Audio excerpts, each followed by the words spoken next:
आज ही Doubtnut app download करें। Doubtnut पर अपने सभी गणित, रसायन विज्ञान, भौतिक विज्ञान और जीव विज्ञान के डाउट्स का करो सफाया। बस प्रश्न की फोटो खींचो, एक ही प्रश्न को क्रॉप करो और तुरंत वीडियो सोल्यूशन पाओ। अभी डाउनलोड करें। देखिए, प्रश्न में यह बोला गया है कि आर्द्र त्रिज्या की केश नली को जल में डुबाने पर जल में की मात्रा h ऊंचाई तक बढ़ती है, जहाँ केश नली में उपस्थित जल का द्रव्यमान उस स्थिति पर m है। यदि केश नली की त्रिज्या को दोगुना कर दिया जाए तब केश नली में चढ़े द्रव का जल का द्रव्यमान कितना होगा। यह हमें दिए गए विकल्पों में से सही मान को ज्ञात करना है, जहाँ 3m, m, 2m अर्थात दोगुना अर्थात 1/4 हिस्से मान पर विकल्प में सही उत्तर का चुनाव हमें करना है। जहाँ यदि हम बात करें कि आर्द्र त्रिज्या के लिए,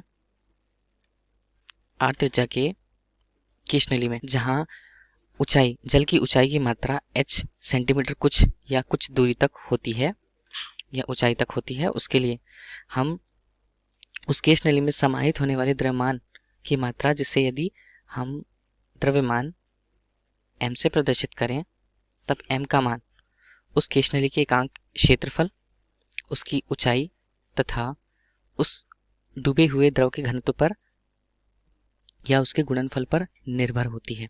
इन स्थितियों के अंतर्गत हम सभी मानों को देखें, तब जहां पर त्रिज्या की बात हुई है तो त्रिज्या को यदि क्षेत्रफल से उपयुक्त करके देखा जाए तो a का मान पाई r वर्ग के बराबर होता है, जहां इस स्थिति पर हम m का मान पाई r वर्ग यदि रख दें और यहाँ पर ऊंचाई गुणा द्रव के घनत्व को प्रतिपादित किया गया है।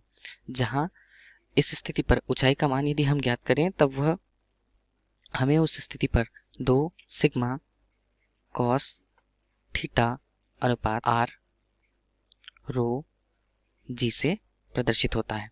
अब इन स्थितियों पर हम इनके मानों को रख दें क्रमशः, तब हम देखते हैं कि m का मान पाई r वर्ग गुणा h के मान को यदि हम रखें 2 सिग्मा कॉस थीटा अनुपात r रो जी, जहां रो इस तरह से निर्मित होगा, इनके मान r और r के मान कटेंगे।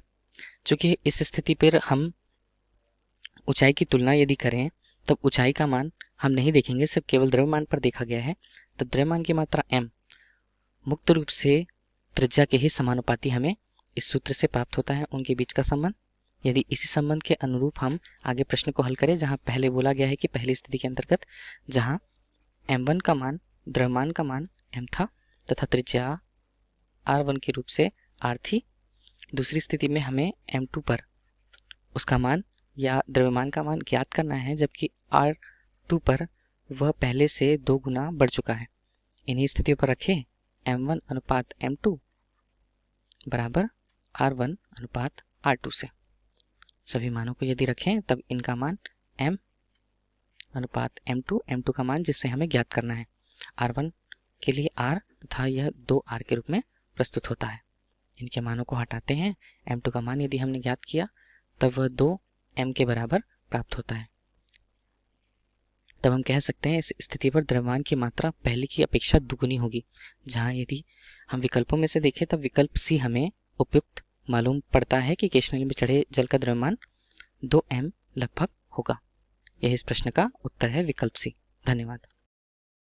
कक्षा 6 से 12वीं से लेकर नीट, IIT, जेईई वो एडवांस के लेवल तक 1 करोड़ से ज्यादा छात्रों का भरोसा।